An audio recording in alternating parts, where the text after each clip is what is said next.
World history की इस class में आप सभी का स्वागत है। आज के इस पहले लेक्चर में हम पढ़ेंगे यूरोप में हुए पुनर्जागरण के बारे में, जिसमें इसके अर्थ व परिभाषाएं और कारणों के बारे में विस्तार से जानेंगे, वो भी संपूर्ण जानकारी के साथ। तो शुरू करते हैं अपने टॉपिक को। आज के टॉपिक में हम बात करने वाले हैं यूरोप में हुए पुनर्जागरण के बारे में। देखिए, विस्तार से चर्चा करने वाले हैं, पॉइंट टू पॉइंट चर्चा करने वाले हैं, और वो भी संपूर्ण रूप से हम आपको एक एक फैक्ट बताने वाले हैं। संपूर्ण जानकारी आपको यहाँ पर मिलेगी, कहीं और जाने की ज़रूरत नहीं है। देखिए, हमारा पहला पॉइंट है कि 14वीं से 16वीं शताब्दी, यानी एक एक पॉइंट को आपको नोट करना है, अच्छे से याद रखना है कि 14वीं से 16वीं शताब्दी के मध्य यूरोप में नवयुग का क्या हुआ था, सूत्रपात हुआ था और मानव चेतना का उदय होने लगा था। नव जागृति के इसी अभ्युदय को क्या कहा गया था, पुनर्जागरण कहा गया था। ये बात आपको याद रखनी है। हम विस्तार से प्रस्तावना से इसकी स्टार्ट करते हैं, तो आपको समझ जाना चाहिए कि जो पुनर्जागरण है वो 14वीं से 16वीं शताब्दी के मध्य हुआ था यूरोप में, क्योंकि इसमें क्या हुआ, एक नया युग प्रारंभ हुआ, मानव में चेतना का उदय हुआ, और इसी प्रक्रिया को क्या कहा गया था, पुनर्जागरण कहा गया था यूरोप में। ठीक है, पुनर्जागरण का जो काल है, वो काल है, टाइम है, वो सामान्यतः 1350 ईस्वी से लेकर 1550 ईस्वी के मध्य माना जाता है। ये टाइम ऑफ पीरियड इसका याद रखिएगा आप, इम्पोर्टेंट पॉइंट है। नेक्स्ट पॉइंट में समझिएगा कि जो पुनर्जागरण का अंग्रेजी शब्द है रेनेसा, यानी पुनर्जागरण को अंग्रेजी में हम रेनेसा के नाम से जानते हैं। जो ये रेनेसा शब्द है, ये फ्रेंच भाषा से निकला है। किससे निकला है? फ्रेंच भाषा से निकला है, जिसका शाब्दिक अर्थ होता है पुनर्जन्म, बौद्धिक पुनरुत्थान, पुनः जागना और फिर से जागना। ये बात आपको नोट रख लेनी है कि पुनर्जागरण को अंग्रेजी में हम क्या कहते हैं, रेनेसा कहते हैं, और रेनेसा फ्रेंच भाषा से निकला है। एक बात आपको याद रखनी है, और रेनेसा का अर्थ भी आपको याद रखना क्या होता है, पुनर्जन्म, बौद्धिक पुनरुत्थान या पुनः जागना या फिर से जागना। रेनेसा एक क्या है, राजनीतिक और धार्मिक आंदोलन नहीं था। अगर आपसे कोई पूछ ले क्या था रेनेसा, तो आपको ये बताना कि ना तो ये राजनीतिक आंदोलन था और ना ही ये धार्मिक आंदोलन था, बल्कि क्या था, एक मानसिक क्रांति और सांस्कृतिक आंदोलन था। ये बात आपको याद रखनी है, इम्पोर्टेंट है। ये चीज़ बहुत ज़्यादा एग्जाम में पूछी जाती है कि निम्न में से कौन सा कथन सत्य नहीं है। इस टाइप के क्वेश्चन आजकल बहुत ज़्यादा ट्रेंड करते हैं, और उन टाइप के क्वेश्चनों में ये पॉइंट रखे जाते हैं कि रेनेसा एक धार्मिक आंदोलन था, रेनेसा एक राजनीतिक आंदोलन था। नहीं, रेनेसा क्या था, एक मानसिक क्रांति और सांस्कृतिक आंदोलन था। ठीक है, ना तो धार्मिक आंदोलन था ना ही राजनीतिक। आपको ये पॉइंट याद रखना है, क्या था, ये सांस्कृतिक आंदोलन था, और ये क्या थी, मानसिक क्रांति, यानी मस्तिष्क, यानी आप कह सकते हैं मानव चेतना का क्या था, आंदोलन था। Point clear. इसके अलावा कुछ इंपॉर्टेंट पॉइंट्स मैं आपको और बताता हूं।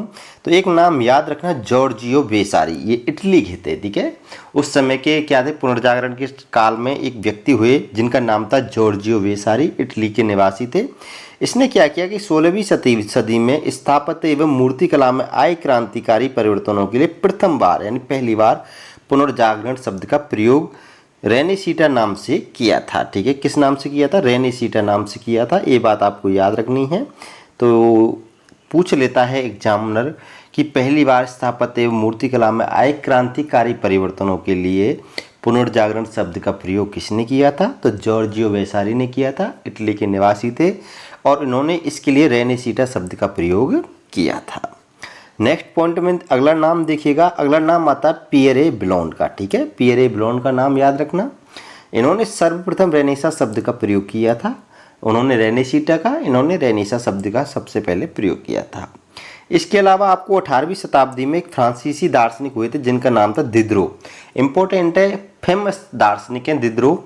इन्होंने क्या किया कि इन्होंने रेनेसा यानी पुनर्जागरण शब्द का व्यापक अर्थ दिया था। इन्होंने क्या अर्थ दिया था कि इनके अनुसार रेनेसा का अर्थ क्या था, विज्ञान, भौगोलिक खोज, साहित्य, कला, स्थापत्य इत्यादि के विकास से इन्होंने क्या बताया था, रेनेसा का अर्थ बताया था। इसके अलावा कुछ परिभाषाएं और हुई, जैसे मिसिलेट नामक एक दार्शनिक थे। इनका मत था कि पुनरुत्थान मानव द्वारा अपनी तथा विश्व की खोज है। ठीक है, पुनरुत्थान यानी पुनर्जागरण क्या है कि मानव के द्वारा अपनी खोज और विश्व की खोज है। ये बात आपको याद रखनी है। इसके अलावा जवाहरलाल नेहरू जी ने भी इस पर अपना मत दिया था। तो उनके अनुसार क्या था कि पुनर्जागरण विद्या का पुनर्जन्म, कला, विज्ञान, साहित्य और यूरोपीय भाषाओं का क्या था, विकास था। अगला पॉइंट देखिएगा कि रेनेसा मैन क्या होता है। यहाँ पे एक बात समझना कि रेनेसा मैन एक शब्द आपको मिलेगा, इस टॉपिक को पढ़ेंगे। मैं सभी पॉइंटों को एक एक करके बताता जा रहा हूँ जिन जिन की आपको आवश्यकता पड़ती है, आप पूछे जा सकते हैं। रेनेसा मैन, रेनेसा मैन उस व्यक्ति को कहा जाता है कि यानी वह मनुष्य जिसकी अनेक रुचियाँ हों और अनेक हुनर में महारत हासिल हो। ठीक है, यानी ऐसा व्यक्ति हो जिसमें बहुत सारे, यानी क्या, मल्टी टैलेंटेड आदमी को उस समय क्या कहा जाता था, रेनेसा मैन कहा जाता था। ठीक है, जैसे एक ही व्यक्ति क्या विद्वान भी है, कूटनीतिज्ञ भी है, धर्मशास्त्रज्ञ भी है और कलाकार भी है। ठीक है, तो ऐसे व्यक्ति को क्या कहा जाता था उस समय, रेनेसा मैन कहा जाता था, मल्टी टैलेंटेड व्यक्ति को।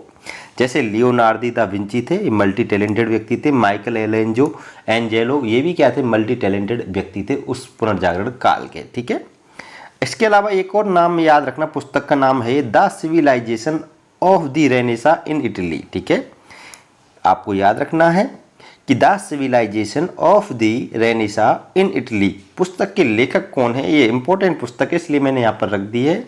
ये वर्क हार्ट की क्या है, पुस्तक है और 1860 में ये प्रकाशित हुई थी, इनके द्वारा लिखी गई थी। इंपॉर्टेंट है, पूछी जा सकती है।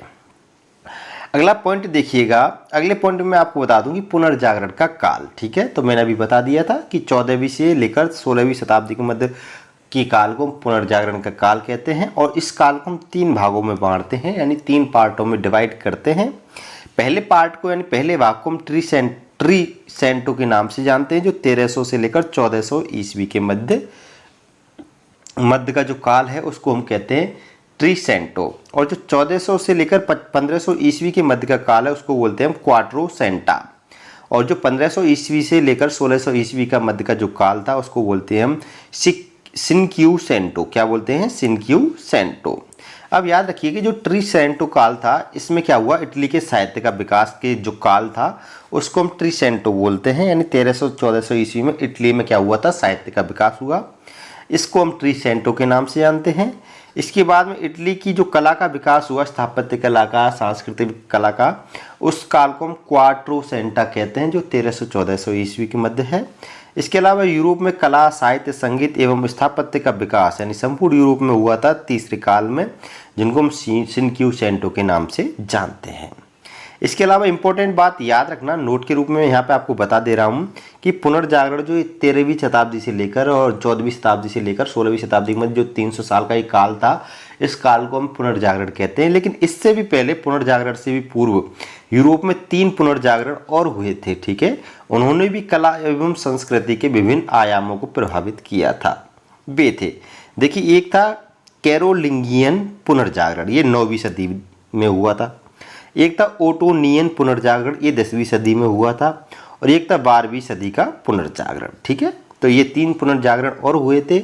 जो अपना मेन पुनर्जागरण, जो चर्चित पुनर्जागरण है, उससे भी पहले यूरोप में हुए थे कैरोलिंगियन पुनर्जागरण, ओटोनियन पुनर्जागरण और 12वीं सदी का पुनर्जागरण। उसके बाद में मेन पुनर्जागरण हुआ कंप्लीटली 300 साल तक का जो काल है, 14वीं शताब्दी से लेकर 16वीं शताब्दी का, ये हमारा पुनर्जागरण का काल कहलाता है। अगले पॉइंट में देखिए कि पुनर्जागरण के कारण क्या थे। ठीक है, यानी पुनर्जागरण यूरोप में हुआ तो क्यों हुआ, उसके कारण क्या थे। ठीक है, रीजंस क्या रहे, तो उनको आप समझिएगा कि पहला कारण है हमारा, पहला कारण माना जाता है कि कुस्तुनतुनिया यानी कॉन्स्टेंटिनोपल। ठीक है, कॉन्स्टेंटिनोपल का पतन हो गया था। अब ये क्या है, इसको समझिए कि 29 मई 1453 ईस्वी, एक डेट याद रखना, इस दिन को क्या हुआ था, कुस्तुनतुनिया का पतन हुआ था। ये डेट एग्जाम में बहुत ज़्यादा पूछी जाती है, 29 मई 1453 ईस्वी। ठीक है, इस तारीख को क्या होता है कि मोहम्मद द्वितीय नामक एक उस्मानी तुर्क था। ठीक है, इसने क्या किया कि पूर्वी जो रोमन साम्राज्य था, वाइजेंटाइन की राजधानी कुस्तुनतुनिया पर अधिकार कर लिया। तो पूर्वी रोमन साम्राज्य था वाइजेंटाइन, इसकी राजधानी थी कुस्तुनतुनिया, और इस पर मोहम्मद द्वितीय नामक एक उस्मानी तुर्क था। इसने 29 मई 1453 को क्या कर लिया, अधिकार कर लिया। पिछले 200 वर्षों में से कुस्तुनतुनिया ग्रीक और रोमन संस्कृति का क्या था, केंद्र बन चुका था। ये पॉइंट आपको याद रखना है। तो धार्मिक कट्टरता के कारण बहुत से विद्वान कुस्तुनतुनिया से भागकर इटली जा पहुंचे। ठीक है, ये बात आपको याद रखनी है। इटली में हुआ था पुनर्जागरण। तो क्या होता है कि जब कुस्तुनतुनिया पर अधिकार हो जाता है किसका, मोहम्मद द्वितीय का, तो वहाँ के जो विद्वान थे वो भागकर कहाँ पर पहुँच गए, इटली पहुँच गए। जैसे जो कार्डिनल वेसारियन वहाँ का विद्वान था, पूर्वी रोमन यानी बाइजेंटाइन का कुस्तुनतुनिया का जो विद्वान था कार्डिनल वेसाइन, ये लगभग 800 पांडुलिपियां लेकर कहाँ पर पहुँचा था, इटली पहुँचा था। अब स्वाभाविक सी बात है, आप समझ गए होंगे कि जब किसी देश जगह पर विद्वान व्यक्ति इकट्ठे हो जाएं, यानी विद्वान व्यक्ति आ जाएं, तो वहाँ पे स्वाभाविकता सी है, आप सब समझ सकते हैं, तो वहाँ पे ज्ञान का विकास होना स्वाभाविक है। जब कुस्तुनतुनिया क्या था, ग्रीक रोमन संस्कृति का केंद्र था, तो उस पर अधिकार हुआ मोहम्मद द्वितीय का। तो वहाँ से जब अधिकार होते ही वहाँ के जो विद्वान थे, कुछ विद्वान वहाँ कहाँ पहुँच गए, इटली पहुँच गए कुस्तुनतुनिया को छोड़कर। दूसरा है क्रूसेडस, दूसरा कारण है क्रूसेडस। ये भी इंपॉर्टेंट है, आपको याद रखना है कि देखिए क्रूसेडस क्या है कि जेरूसलम को पुनः प्राप्त करने के लिए ईसाइयों व मुसलमानों के मध्य 11वीं से 13वीं शताब्दी के मध्य 300 वर्षों तक जो धर्म युद्ध हुए थे उसे क्रूसेडस कहा जाता है। एक जेरूसलम शहर है यूरोप का, इसको प्राप्त करने के लिए ईसाइयों के मध्य और मुसलमानों के मध्य में 300 वर्षों तक युद्ध हुए थे, ठीक है, 11वीं से 13वीं शताब्दी। और उन युद्धों को, जो युद्ध हुए थे उनको, धर्म युद्धों को, क्योंकि सभी के लिए धर्म युद्ध था, मुसलमान थे वो अपने धर्म के लिए लड़ रहे थे, ईसाई भी अपने धर्म के लिए लड़ रहे थे, तो उन दोनों के मध्य युद्ध चल रहा था किस शहर को लेकर, जेरूसलम शहर को लेकर। तो इन दोनों के मध्य जो युद्ध चल रहे थे उन धर्म युद्धों को क्या कहा गया, क्रूसेडस कहा गया। आगे के पॉइंट में समझिएगा कि जेरूसलम क्या था, ईसाइयों का प्रमुख तीर्थ था, ठीक है। यहाँ पर क्या होता है कि 7 अप्रैल 29 ईस्वी को जेरूसलम शहर में 7 अप्रैल 29 ईस्वी को यानी शुक्रवार के दिन, गुड फ्राइडे के दिन था वो, भगवान यीशु को क्रूस यानी सूली पर चढ़ाया गया था, ठीक है। तो पॉप, इसके अलावा नेक्स्ट पॉइंट देखिए, पॉप सेकंड ने 1095 ईस्वी में क्रूसेडस यानी धार्मिक युद्ध को क्या किया था, प्रारंभ किया था। ये बात भी आपको याद रखनी है। तो धार्मिक युद्धों को किसने प्रारंभ किया था, आपको याद रखनी नहीं है, पॉप सेकंड ने प्रारंभ किया था 1095 ईस्वी में क्रूसेडस को। और ये क्रूसेडस किसके मध्य हुए थे, ईसाइयों और मुसलमानों के बीच में हुए थे, क्योंकि मुसलमानों को भी एक तरीके से हम कह सकते हैं प्रमुख तीर्थ स्थल जेरूसलम है, इधर से ईसाइयों का प्रमुख तीर्थ स्थल जेरूसलम है। तो इस स्थान को लेकर दोनों के मध्य क्या होते रहे, युद्ध होते रहे। उन युद्धों को क्रूसेडस कहा गया, ये बात आपको याद रखनी है, ठीक है। नंबर 3 है पॉइंट कि व्यापार क्षेत्र में विकास, ठीक है। तो क्रूसेडस के परिणाम स्वरूप विशेषतः इटली में अनेक व्यापारिक केंद्र स्थापित हुए। फ्लोरेंस क्या है, पुनर्जागरण काल का प्रमुख सांस्कृतिक केंद्र था उस समय का, ये बात आपको याद रखनी है। नंबर 4 है सामंतवाद का पतन। तो याद रखना है कि गुलाबों के युद्ध व क्रूसेडस में सैकड़ों सामंत मारे गए। तो परिणाम स्वरूप क्या हुआ कि सामंतवाद के पतन से मध्यकालीन रूढ़िवादी व्यवस्था क्या गई, ढह गई थी। इसके अलावा नगरों का विकास हुआ उस काल में। तो मेनर हाउस के स्थान पर नए शहर सांस्कृतिक केंद्र बने, ये बात आपको याद रखनी है। इसके अलावा 6वां जो पॉइंट है वो है कि कागज व प्रेस यानी मुद्रण का आविष्कार हुआ था उस काल में। तो क्या कि सर्वप्रथम चीनियों ने कागज का प्रयोग किया था। 51 ईस्वी के मध्य एशिया में एक युद्ध के पश्चात अरबों ने चीनी कागज निर्माताओं को बंदी बनाया और उन्हें वो कहाँ पर ले गए, अरब ले गए। और ये अरब से क्या पहुँचा, यूरोप में पहुँचा था। ये बात आपको याद रखनी है, क्योंकि कागज़ की खोज की थी चीनियों ने। फिर उन चीनियों को बंदी बनाया किसने, अरब के लोगों ने। और अरब से कहाँ पहुँचा ये, अरब से कहाँ पहुँचे ये लोग, यूरोप में पहुँचे। धीरे धीरे आपको याद रखना कि चीन से कागज़ पहुँचा अरब में, अरब से पहुँचा यूरोप में, ठीक है। अच्छी क्वालिटी का जो, लेकिन इटली में जो यूरोप में पहुँचा था, इटली में, तो वहाँ पे सबसे अच्छी क्वालिटी का कागज़ सर्वप्रथम इटली में भी बनाया गया था। ये बात आपको याद रखनी है। कागज़ तो बन गया भले ही चीन में, लेकिन अच्छी क्वालिटी का जो कागज़ है सबसे पहले इटली में ही बनाया गया था। इसके अलावा प्रिंटिंग, जब कागज़ बन गया तो प्रिंटिंग प्रेस का आविष्कार भी हुआ।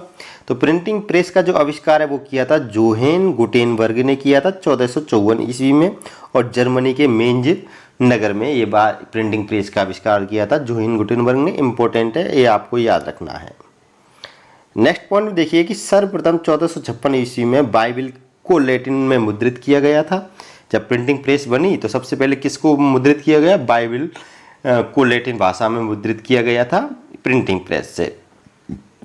ऐतिहासिक रूप से माना जाता है कि इंडलजेंस ऑफ निकोलस पंचम 31 पंक्तियों की एक पुस्तक जो 1454 ईस्वी में सर्वप्रथम छपी थी, परंतु ईसाइयों की परंपरा में पहली पुस्तक बाइबल जो 1456 ईस्वी में छपी थी। ठीक है, ये बात आपको याद रखनी है कि ऐतिहासिक रूप से कुछ लोगों का ये मानना है कि सबसे पहली जो पुस्तक है जब प्रिंटिंग प्रेस बनी थी वो कौन सी छापी गई थी, इंडलजेंस ऑफ निकोलस पंचम। लेकिन ईसाई क्या मानते हैं कि पहली पुस्तक बाइबल छपी थी प्रिंटिंग प्रेस में। इसके बाद में इंग्लैंड में, यानी ये तो यूरोप में हो गया, जर्मनी शहर में छप गई। इसके बाद इंग्लैंड में प्रिंटिंग प्रेस की स्थापना हुई थी 1477 ईस्वी में, कैकिस्टन ने की थी। इसके अलावा बिल ड्यूरा ने लेखन कला के पश्चात मुद्रण कला को ही इतिहास का सबसे बड़ा आविष्कार माना है। ये बात भी आपको याद रखनी है, पूछ सकता है कि किस लेखक ने, किस विद्वान ने लेखन कला के पश्चात मुद्रण कला को विश्व का सबसे बड़ा आविष्कार माना है, तो बिल ड्यूरा ने माना है। नंबर 7वां देखिए कि अरब और मंगोल संपर्क।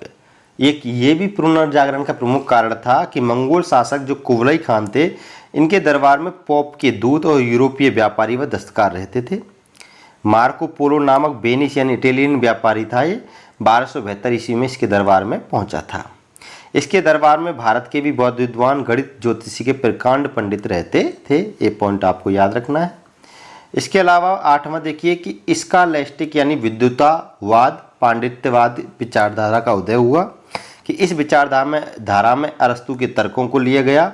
सेंट ऑगस्टाइन के धर्मशास्त्र का समन्वय हुआ। रोजर बेकन 13वीं सदी के प्रसिद्ध स्कॉलास्टिक विद्वान था। इसने चर्च की मान्यता का खंडन कर विरोध किया था।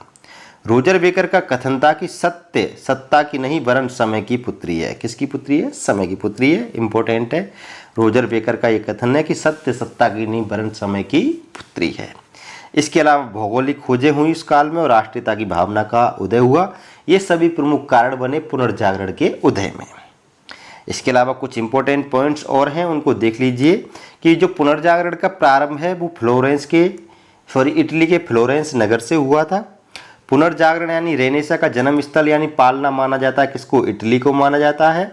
पुनर्जागरण का प्रवेश द्वार भी इटली को माना जाता है। यूरोप का भारत कहा जाता है इटली को, और इटली की राजधानी थी रोम जो टाइबर नदी के किनारे अवस्थित थी। इटली की गंगा कहा जाता है पो नदी को। इसके अलावा एड्रियाटिक की रानी कहा जाता है वेनिस शहर को कहा जाता है जो इटली में अवस्थित था, इसको एड्रियाटिक की रानी कहा जाता था।